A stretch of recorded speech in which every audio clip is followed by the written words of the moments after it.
Buenos días, el día de hoy voy a hablar sobre cómo nuestro cuerpo se defiende de los hongos a través de la inmunidad innata. Recordemos que la inmunidad innata es la primera línea de defensa que tiene nuestro cuerpo para poder combatir esos patógenos que ingresan a nuestro cuerpo.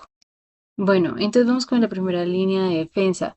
Los hongos, pues, son generalmente patógenos muy oportunistas. Esto quiere decir que aprovechan cualquier debilidad que tiene el sistema inmune para poder ingresar y proliferarse. Para combatirlos, nuestro cuerpo tiene como un arsenal celular que tiene 5 pasos claves que se dan de forma inmediata. Tenemos a los receptores PRR, la fagocitosis, el estallido químico de las especies reactivas de oxígeno, las trampas NETs, que ahí es donde entran los neutrófilos, y el marcaje y la activación del complemento. Hablaremos de esto más a continuación en la presentación. Bueno, ahora sí empezamos el proceso como tal, que es la detección temprana mediante los PRR. Entonces, el proceso comienza con una detección primaria y lo que esta detección se da por las células inmunitarias, sobre todo las dendríticas y los macrófagos, y estas tienen en su membrana los receptores de reconocimiento de patrones. Estas se van a unir a unas moléculas, a unos receptores específicos llamados PAMs que están en las células fúngicas, que en este caso pues estamos hablando de hongos. Digamos que aquí es cuando inician las dectinas, actuando como los detectores principales, mientras que los receptores de TLRS ayudan más que todo a amplificar esta respuesta para que se pueda generar una activación de citocinas proinflamatorias. Ahora sí vamos como más a profundidad después de que se da este reconocimiento de los receptores. Entonces, después de esto se va a generar una cascada de señalización que va a llegar al núcleo. ¿Y esto cómo se da? Bueno, esto se da por medio, pues el primer paso es la unión del receptor de la membrana de la célula inmune con el patógeno, en este caso la célula fúngica.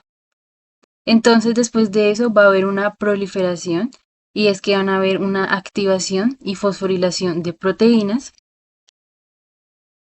Y en este caso, después de eso, va a ser como un reclutamiento de moléculas adaptadoras y estas moléculas adaptadoras van a ser como, van a activar unas cascadas de sinasas que van a hacer que viajen por todo el citoplasma para que lleguen y viajen hasta el núcleo.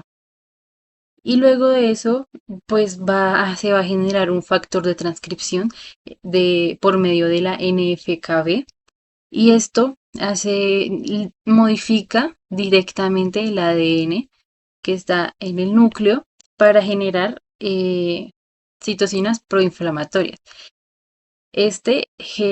Cambia esos genes de citocinas proinflamatorias para que la célula empiece a secretar por sí misma pues citocinas como la interleucina 1, 6 y 23. Y estas son muy importantes y necesarias para el reclutamiento de más células y para la diferenciación de los linfocitos TH17. Bueno, ahora vamos con la fagocitosis y recordemos que la fagocitosis es un proceso mecánico que consta de 4 etapas para poder internalizar y destruir partículas mayores a 0,5 micrómetros. Entonces, este proceso de fagocitosis se va a dar por medio de los fagocitos, como las células, como pues los macrófagos, los neutrófilos y pues algunas células dendríticas para poder presentar el antígeno a los linfocitos, que eso ya va a ser en el sistema inmune adaptativo. Entonces, como primer paso tenemos la quimiotaxis y la adhesión. Entonces, digamos que hay citocinas que impulsan esta célula para que se mueva hacia el hongo. Entonces, luego de eso se va a adherir a él mediante la unión de opsoninas y los receptores de reconocimiento de patrones. Entonces ahora viene la segunda, que es la internalización, que es cuando el citoesqueleto de la célula se va a reordenar para poder generar unos pseudópodos, que son las prolongaciones de la membrana, que la podemos ver en la imagen de color azul. Y estas pues van a rodear por completo al hongo para que quede como encapsulado. Y después de eso viene la tercera fase, que es la formación del fagosoma. La formación del fagosoma se da cuando esas prolongaciones de la membrana se unen y se fusionan por completo, encerrando al hongo como en un espacio intracelular, y eso se va a llamar fagosoma. Por último, viene como la parte de degradación, que es que ese fagosoma se va a unir con lisosomas. Y pues ya sabemos que los lisosomas están llenas de enzimas y ácidos, y esto genera que en ese fagosoma cree un ambiente muy tóxico donde el hongo va a ser degradado como tal.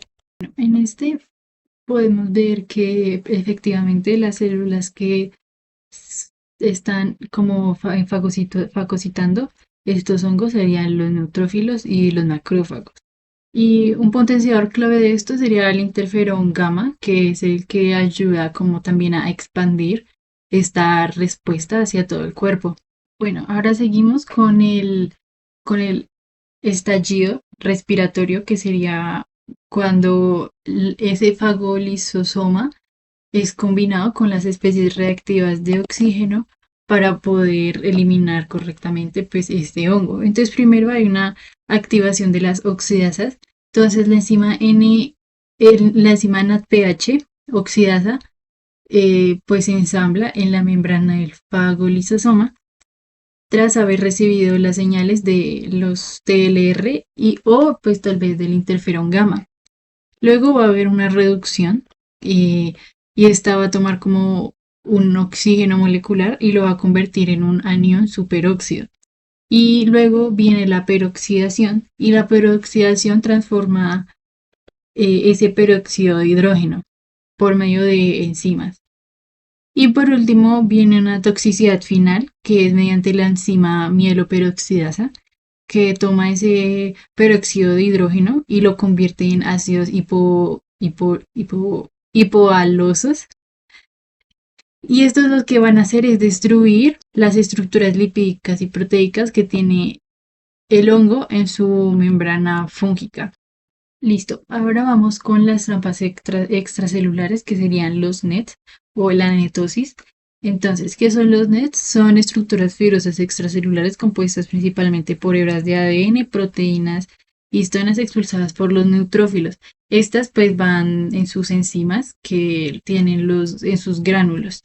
Y esto pues es importante porque mm, pues va a ser como una bomba de suicidio para esas moléculas o esas células que son demasiado grandes para que el fagolisosoma no puede degradar. Entonces, primero va a haber una descondensación. Entonces, la enzima PAD4 va a entrar al núcleo y va como a relajar la cromatina, o sea, la va a desenrollar, mejor dicho, va a desenrollar ese ADN que tiene adentro. Y luego va a haber una mezcla y entonces que la membrana nuclear se rompe y este ADN queda libre y se va a mezclar con enzimas del citoplasma como la elastasa, la mieloperoxidasa o las defensinas. Y luego va a ver que va a pasar que la célula va a como colapsar esa membrana externa que tiene y va a expulsar todos esos nucleoproteicos que tiene hacia el exterior. Eso se llama la netosis. Y por último, va a haber como una red pegajosa que va a inmovilizar al hongo para que digamos que sea como más efectivo a la hora de que esas enzimas puedan destruir al patógeno, en este caso el hongo. Bueno, ahora vamos con la activación del complemento y la activación del complemento es importante porque va a activar una cascada proteica plasmática que va a poder lograr opsonizar a ese patógeno para que lo pueda para que los macrófagos y los neutrófilos lo puedan reconocer más fácil y poder destruirlo. Entonces vamos a ver los procesos o las vías específicas que usa el complemento. Son cuatro. Entonces primero tenemos una vía de activación. Entonces esta se activa por la vía alternativa, o sea, la unión directa al hongo, o pues la vía de la lectina, que esta reconoce la manosa, que también está en la superficie del hongo.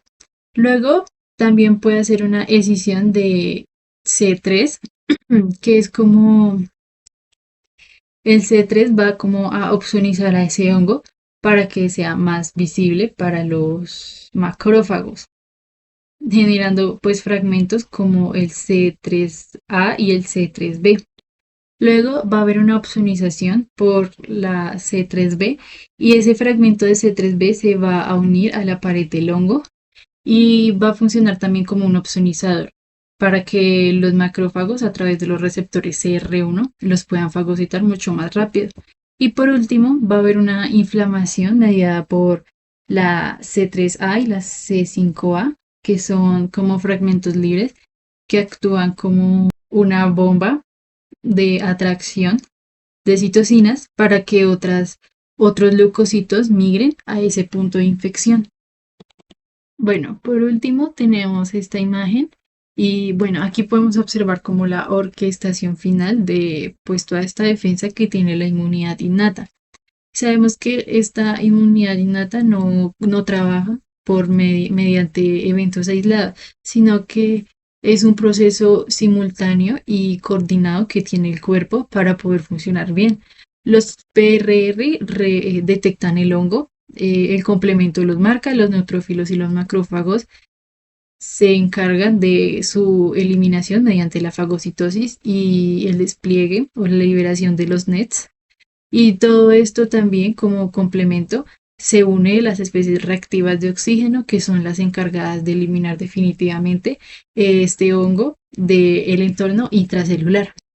Esto también es importante porque pues esto no busca solo como detener la infección en ese momento, sino que también da como paso a que la inmunidad adaptativa trabaje y pues las citocinas que se liberaron durante todo este proceso de infección son las interleucina 1, 6 y 23.